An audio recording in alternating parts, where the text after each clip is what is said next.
All right, so welcome to everyone who's joining us and watching us today. This is our first podcast, our inaugural podcast here.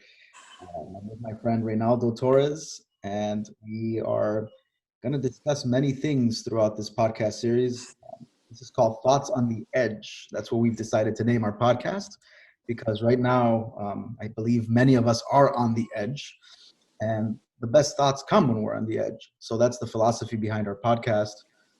Just a few things to introduce our podcast before we introduce ourselves and actually get to the discussion. This is meant to be a very informal conversation. So think of it as two friends having a conversation, unfiltered conversation at that. So we are not representing any institutions that we belong to or their views. These are our own views, our own opinions, which we are expressing through this podcast. Yeah. When we hit record, this is not edited. So once we hit record, it's live, it's raw footage, it's unedited. So It's just going to flow. it's going to flow. So we hope it brings enjoyment to you and that it also gets the dialogue going in the future. Even though it's only the two of us right now, the plan is to expand this conversation later on and have other people on podcasts, future podcasts. So this is just the inaugural one, and this is us getting the conversation going. So without further ado, Reynaldo, please introduce yourself. Well, as CJ said, I am Ronaldo Torres, born and raised in Miami, still living here. I have a bachelor's degree in communication arts and a master's in management from St. Thomas University. I am a creative writer. I have several projects in development that one of which CJ and I are working on. So you could kind of say is project number 2 in a realm of other things that I'm, doing creatively. Like I said, this is just two friends having conversation, really a prompting, right? Just to kind of get our voice out there, our message out there. So kind of to CJ's point, I hope that this brings enjoyment, laughter to you all that are watching or listening. And hope to talk with you guys in the future more as we bring more conversation to you and invite more people on the platform. Awesome. Thanks, Reynaldo. So my name is Cesar. I go by CJ, and I'm a doctoral student at Boston College and look forward to just the conversations ahead. And this actually, it's nice to actually get this going because I've been asked by several friends, and I'm sure you have as well, Reynaldo. Yes. To get people to just express ourselves and put our thoughts out there, especially in our politically charged and toxic environment. So it'll be a good conversation. So let's get going with it. So let's get going. Let's dive in. Lead us off. So one thing that I will say is the current state of affairs that we're in, there's just so much dialogue and so many questions. I mean, to see where we've come from the beginning of January till now, it's kind of like, did we wake up in a parallel universe or something? Did we go to bed on Earth and wake up in a universe that we don't recognize? And because it's so crazy to me, from coronavirus to the election to all of this racial tension and social injustice. I've never seen this much chaos, if you will, in 1 year. And I just, like I said, one of the reasons why this podcast is so prolific to the times is because we're talking about things that are really happening and our thoughts on it. So a current theme that I'm really seeing is my first point that I'll kind of touch on here is this point of leadership and what is a leader. Leadership is one of those things that during undergrad and grad school, I was kind of always the person that the professor would put in charge of a project because of my personality and kind of just to manage things and how likable of a person I was. And I think that to be a leader, you have to have a level of compassion. You have to have the will and the drive to get things done. And one of the things that I think we're seeing in these times is the question of, are we being led in the right direction as a country, or are we, not being, there's so much divide there, as I'm sure you can agree, CJ. it's kind of like, who's the right person for the job? Oh, definitely. And just to, interject there. So I think there's this professor, a friend of mine, and we were actually having a discussion a couple of days ago, and he was saying to me how before, before Trump really, it was okay, right, to be Yeah. friends, let's say, with, somebody with an opposing political view. But he says that now it's not about your political views. Like we can Yeah. disagree, for example, on the economy.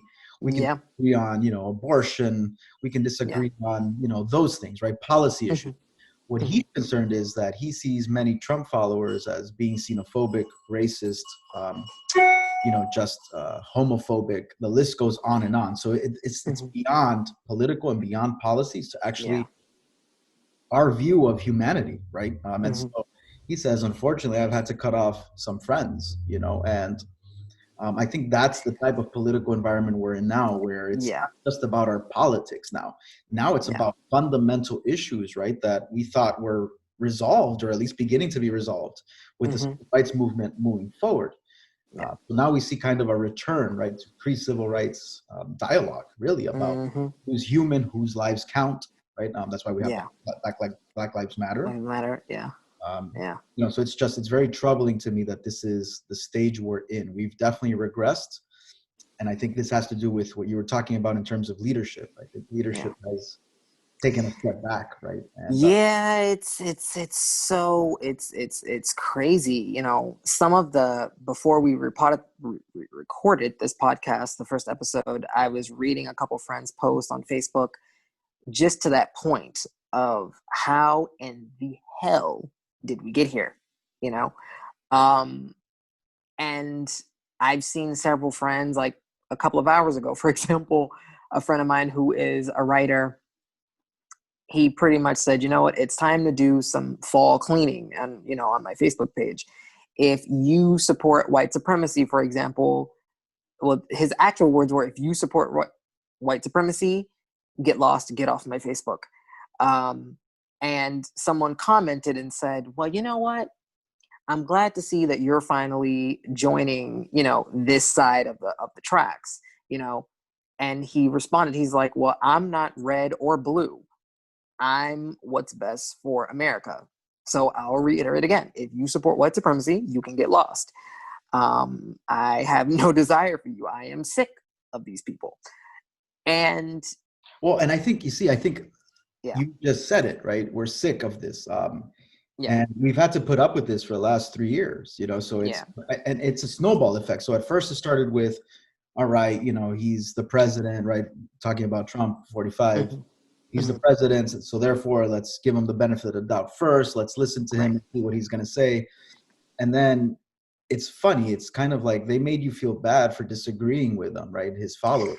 You know, And now it's a wow. snowball where you're like saying it's like it's straight up white supremacy. For him to go in a debate, for Trump to go in front Yeah. of the American public, right, and also an international stage, and not be able to denounce white supremacy. I mean, that's crazy to me. That And that was president so, cannot denounce and that.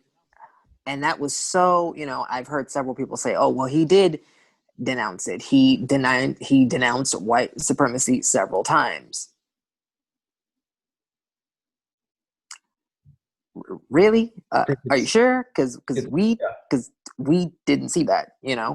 Um, like I said, it is just so crazy how we've got here. There's just, and then on social media, I mean, there's so much division on social media right now. I mean, that kind of brings to my next point, is that social media is meant to be this tool to, connect people and bring people together, but it has really divided us when it comes to talking about issues like this.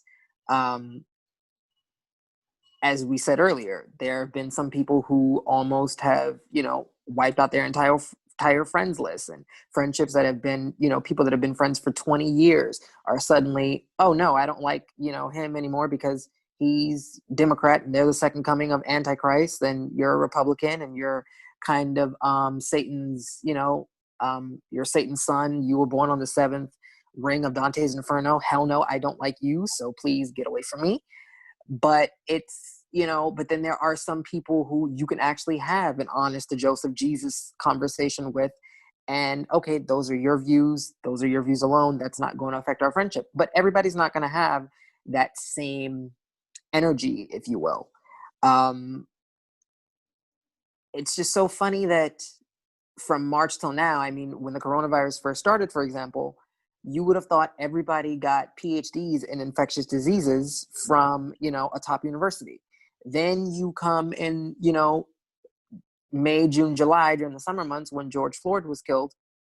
And now everybody's got PhDs in, social justice and racism. And, now everyone has PhDs on policy and the economy. And it's like, are you people really doing your research? Or are you just saying whatever comes, at your mind, or whatever your friends are thinking at the time after maybe one or two drinks of Hennessy? You're like, okay, well, I'll agree with this person because, that's been my home skillet biscuit for 12 years. Like, do you have your own mind? Can you really?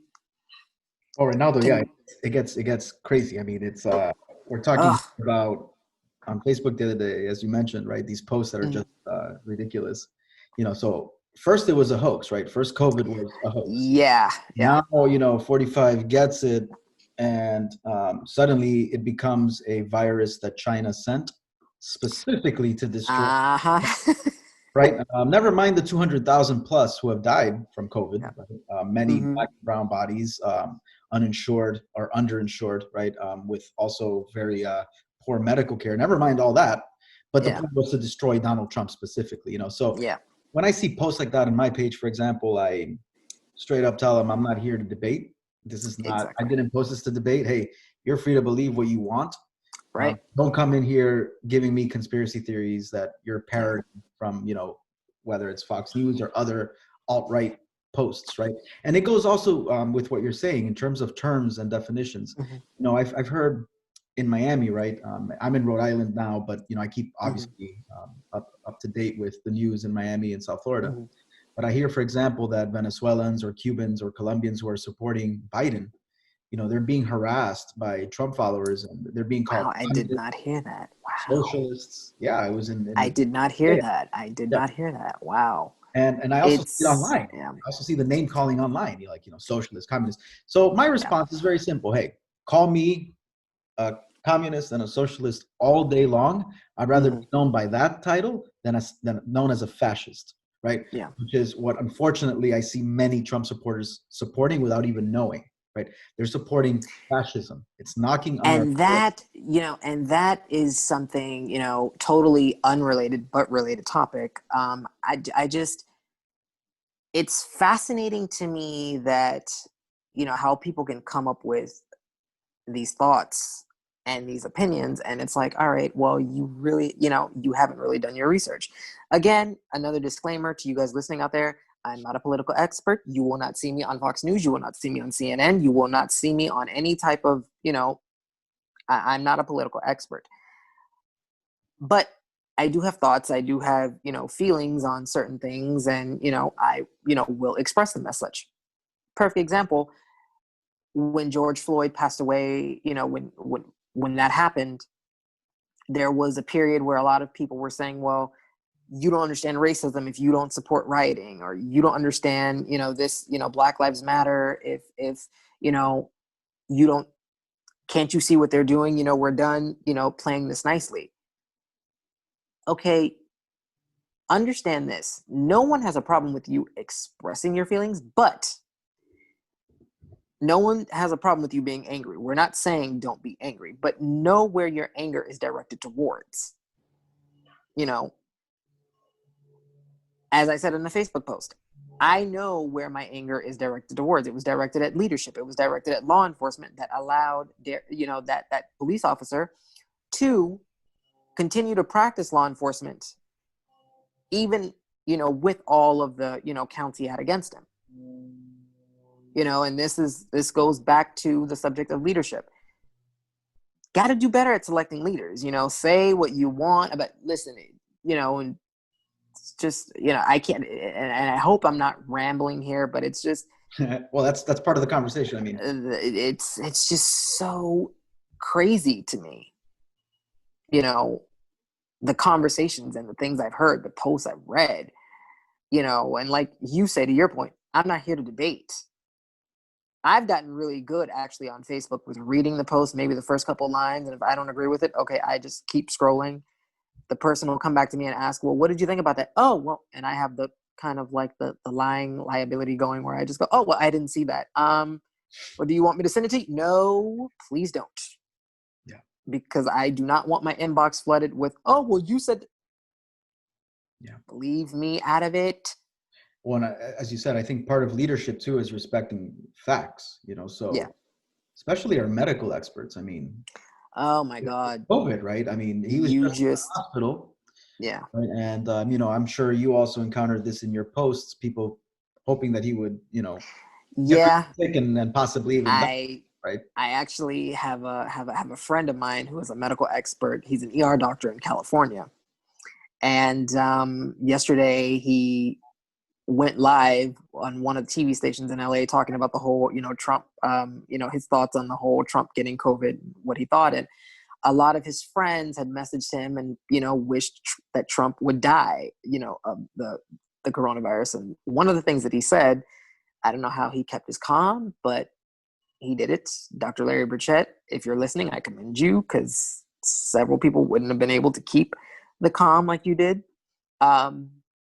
One of the things that he said is that he was kind of appalled at some of those friends that wished Trump death. He said, because, all right, if you don't like him because of his policies, then you know what you have to do come November 3rd. You have to get out and vote. But to wish death on the president and on someone, period. I mean, who would want anyone to die of a disease like this? Is that really what we've become as a country, as a nation? People who wish death on, other people. And I just listened to the entire post and I was just like, you know what? I can't even answer that, because it's, there are some people who tell you, well, I wish death on him and I'm not changing my mind. I don't wish, me personally, I don't wish death on him. I don't wish death on anyone. But like you say, a lot of it has to do with the anger and the confusion of the times that we're in. And we're just not, some of us are not seeing the results that we want. And that's where the frustration comes in, I think. Yeah, especially I think for people who, for example, were very optimistic during the Obama years, let's say, right? And, and the progress also being made in the Supreme Court during those years, right? Yeah. For example, gay marriage being legalized, right, in the country. So you have a drastic turn, and I think anytime you see a drastic turn, right, whether it's more progressive or more conservative or alt-right, I think you see, this reactionary anger, right? This, and in some ways, as you said, right, nobody I know really wishes anyone death, but I think that is separate from not necessarily feeling compassion or empathy for Trump, right? And I think many people are just, when you're in a toxic relationship, for example, that you reach a certain point where you grow cold, you grow dead inside in terms of your emotions for that person. I think that's actually what people are feeling, and they're confusing that for other things. I think they're just feeling dead inside to him as a person, right? Because they are tired of his rhetoric. They're tired of his mendacity. They're tired of his greed. They're tired of his reckless actions, right? And for him to still, after coming out of COVID, right, with obviously getting top medical care, for him to come out, oh, this is nothing you should be concerned about or scared about, after 200,000 people have died from this, that's a slap in the face to the people who have died, to their families. And then to kind of say, and then to kind of say that, don't let it interfere with your lives. Don't let it, I felt the best that I did in 20 years. Excuse the hell out of me. Like, okay, for starters, to say that you shouldn't let this downplay, like, you shouldn't let this interfere with your life. Well, let me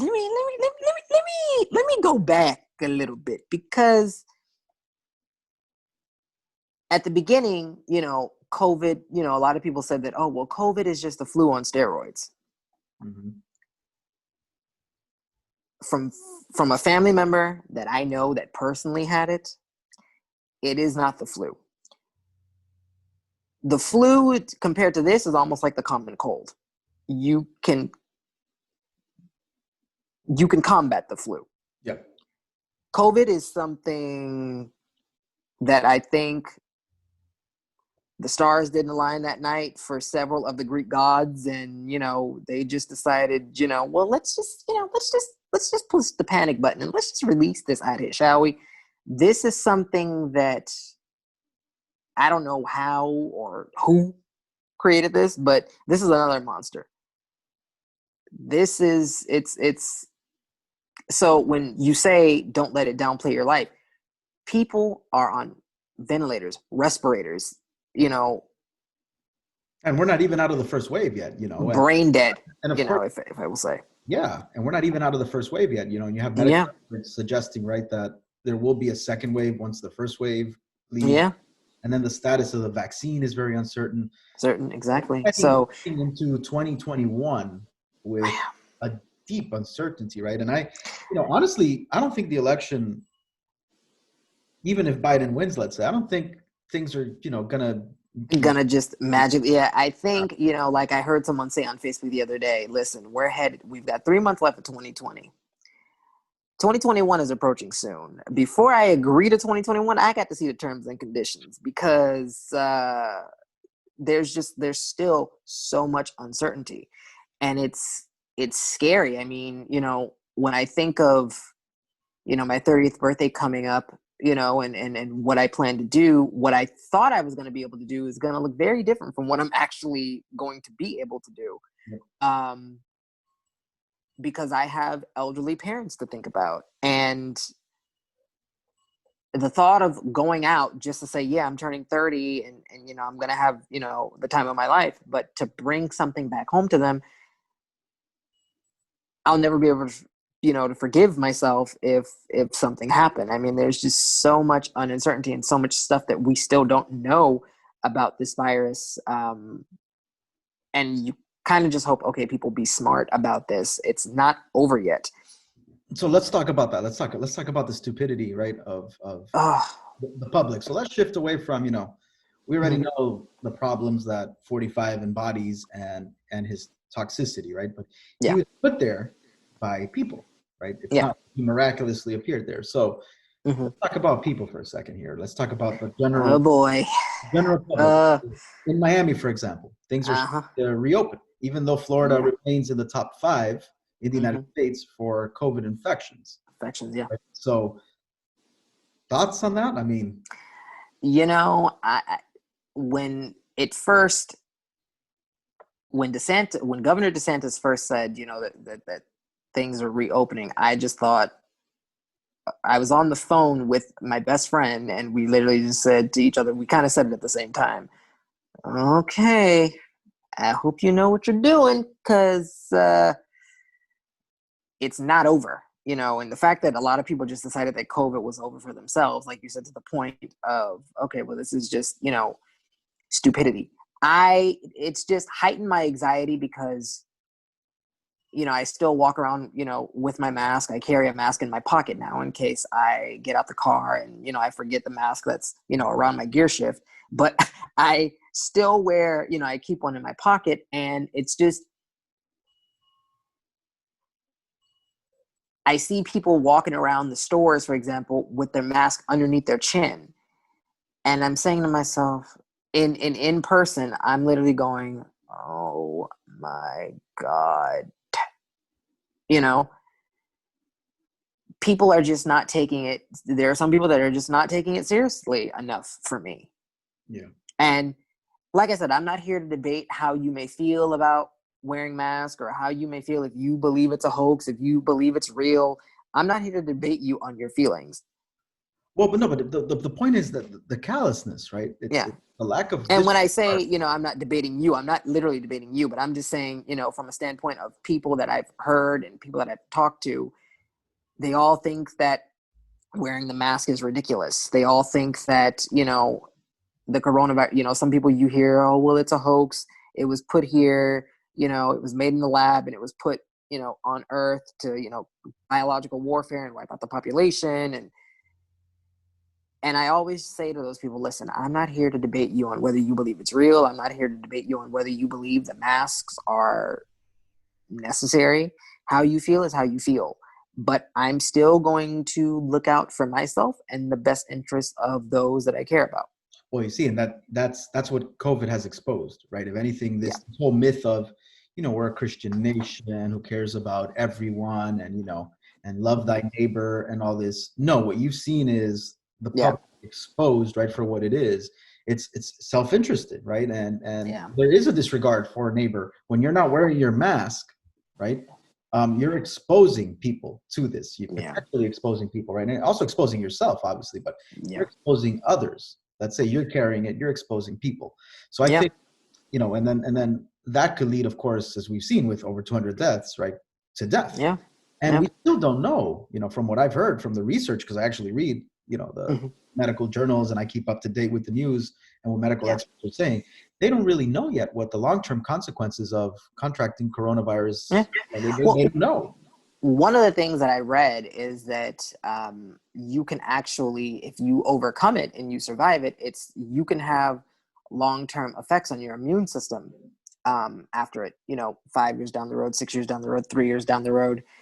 And you think you can be perfectly healthy and you can still be asymptomatic.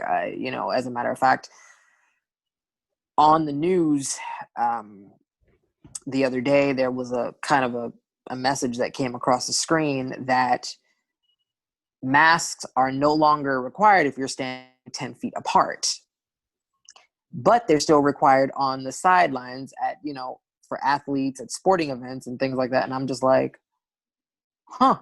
right. It's like, I laughed at it because I'm like, y'all really agreed to this? And he said, yes. Okay. So this is what we're doing now. But again, I want to emphasize, we can blame the politicians, and they certainly deserve blame. So people like Trump, DeSantis, thankfully where I live up here, the governors are more sensible. So, it's been a slow reopening. Masks are still required. Social distancing is still required, and they are still operating at very low capacity, right? Restaurants, et cetera. And there's still many things shut down. Yeah. But down there, DeSantis, we can blame them. We can sit here and blame them all day. And I even wrote an article back in June or July about facts not mattering and Florida reopening way too quickly. But it's the people, right? Yeah. One, who put there? The people. Number two, who's supposed to hold politicians accountable? The people. Mm-hmm. And yes, he's being held accountable by some, but the vast majority of Floridians just, what can we do, right? They kind of just go about their business and, contribute to this. It doesn't really. And what's so funny is that it doesn't. They don't really take it seriously until they get affected by something, and then it's, oh shit, I should have. Okay, well, yeah, you should have, would have, could have, should have done a lot of things, but now you're sitting up in the ER on a ventilator. You can barely breathe, and now you're saying, oh God, I should have listened to those guys on that podcast when they told me to wear my mask, or I should have listened to mom and dad. I was listening to a story. I don't know if it was here. This 29-year-old, he went to a party without a mask, and there were literally no social distancing, and there was no concept of following the rules. And 3 days later, he starts not feeling himself, coughing, fever, not being able to breathe. And the nurse that took care of him the entire time said that his last words were, I shouldn't have gone to that party. Yep. So that is, it's one thing to I'm trying to find the right thought here, but it's one thing to not hold yourself accountable and put another person in harm's way because you feel like, oh, well, this is not going to happen to me. I mean, I've heard that all the time too. Well, this is not going to happen to me. It only happens to older people with pre-existing conditions. And how quickly we saw that that's not the case, that it has taken out young people. Yep. It has taken out, babies even, under the age of 6. So it does not discriminate. And let's talk about that. I heard some troubling things even from self-professed Christians, right? Who go to church and, donate and supposedly, care about God and, the community. Yeah. I've heard people say, well, some of these losses, they're the elderly, it's like, how long do they have to live anyways? So, it's, and I'm thinking to myself, again, right? Coronavirus, if anything, if there's a silver lining to any of this, is that it's exposed people's bullshit and people's hypocrisy. Yes. To the point now where you can say, oh, you remember that one time that you said it's all right if the elderly die, because it's businesses are more important, and keeping businesses are more important, and keeping the community, economically vibrant. It's more important than that one life. Talk about a completely non-Christian way of approaching things. That's a utilitarian, secular way of like thinking, right? Not even utilitarian, because utilitarians will protect minorities in the community. But this is just, to me, to put a price tag on a life, right? Or even compare a life to a price, that's the true decay of democracy. That's the true decay of humanity. Yeah, I've seen, to your point, I've seen so much of that from people that I never would have expected it from. And it's just like, wow, so you're right. It has exposed a lot of people's hypocrisy and a lot of people's BS. And it has also exposed a lot of truth to people that, probably wanted to speak up before, didn't have the guts to speak up before about certain things because they were trying to please their friends or trying to please their family. And, this coronavirus literally just made them say, you know what? I'm sick of this shit. All right, I'm going to say what I feel like saying. And if you delete me, you block me, whatever, that is your choice. That's on me. It's just, it goes back to this whole divide that kind of, we've been talking about. All right, we're more, are we being led in the right direction? Are we connecting as a people? Or are we just being, further divided? It's so crazy. It goes back to leadership, right? Yeah. But not just, so when people think of leadership, they tend to think of the politicians, back to our own leadership, right? Or our lack of leadership. Because, I know many good people who are very passionate about these things, but when it comes time to speak truth to power, or when it comes time to contradict someone that, that they love or respect, they stay quiet, right? And that silence, unfortunately, is what's gotten us here, right? And this is not to discredit all the wonderful people who are doing great things with the protest of Black Lives Matter, right? The Me Too movement. Also, this is not to discredit how vocal they've been, but I'm talking about just all of us in our everyday lives, right? Yeah, We failed to establish our own leadership, right? With our friends, with our communities, with our classmates, with our coworkers. Because I think we get so caught up in relationships and being well liked and being accepted by our friends and our family and what they're going to say and what they're going to think. I myself was one of those people that before this, I wouldn't say what I felt like saying, because I was trying to be respectful of my family and my friends. And, what are they going to say? What are they going to think about me if I did this? What are they going to think about me if I did this? And for years I struggled with that. And finally I was like, you know what? They're going to think what they're going to think anyway, whether you're doing exactly what they want to do, whether you're saying exactly what they want to hear or not. So you might as well just say what you want to say what you mean and mean what you say. And if that person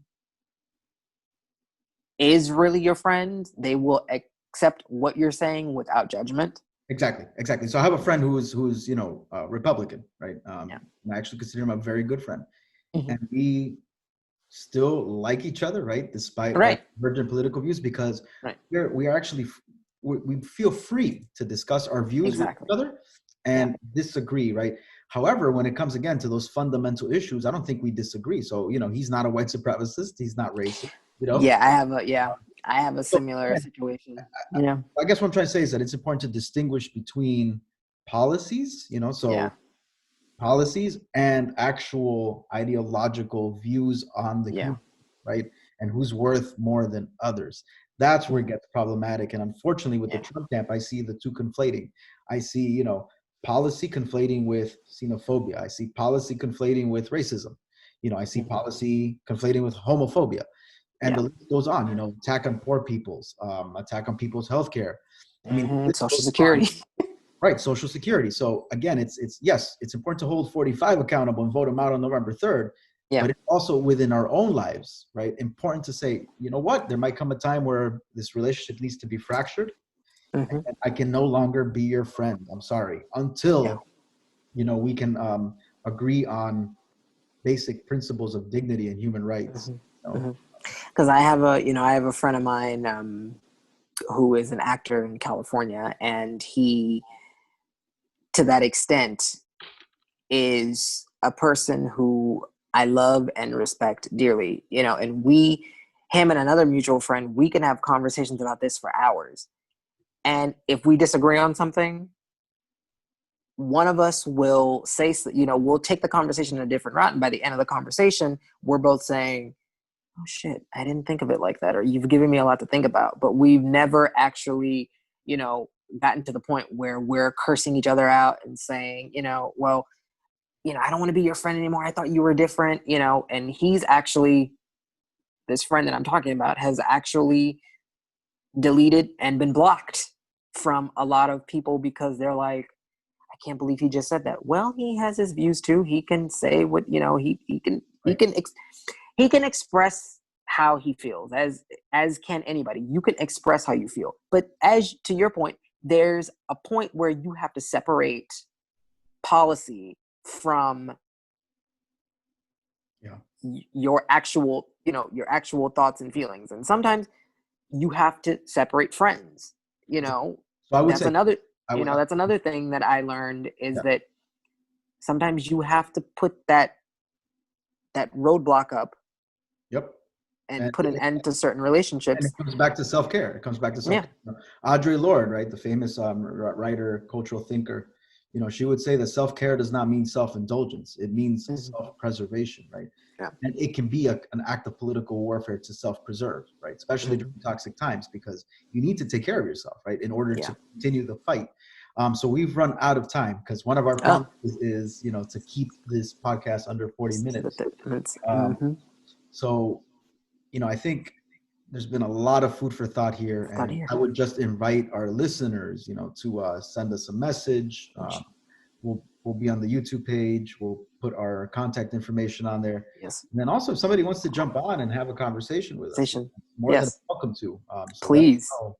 Please. I think for the first one, this was First. already a lot of convo. I think for the next one, we'll actually have another person on, and we'll have a conversation on voting, right? Because it'll be Right. timely given the election is coming up. So it'll be on voting and how religion, right? People's religion plays into their voting Oh, pattern. that'll be a great topic. One of the topics That'll to be. discuss next time. So Yeah. closing thoughts. This was, to your point, I couldn't have summed it up any better. This was really, really fun to have an open and honest discussion. And I can't wait for the next episode, and I can't wait to, get messages from, people that are listening to see what their thoughts on it were. So, this is the start of, great conversation for us and for everyone out there listening. I hope you guys have a great day, and I hope this brings some enjoyment to you. Thank you. And I would just say don't need to add anything else, and just say that sometimes these conversations don't end on a positive note, and that's okay, right? Actually discussing them is positive, because many Yes. times people feel like their voices are not being heard and that their opinions aren't being respected. And so again, this is a forum for sharing these opinions, for discussing these Yeah. things. But sometimes, hey, sometimes we got to bring it in and say, nope, sorry, that's not Yeah. a good way to go. It's not Yeah. life-giving. So on that note, I'd like to say thank you too to anybody listening, to all our listeners, and just keep up with us, because this is only our first episode. So, yep. All right. Thank you. Thank you all. Thank you all. Thank you. See you next time.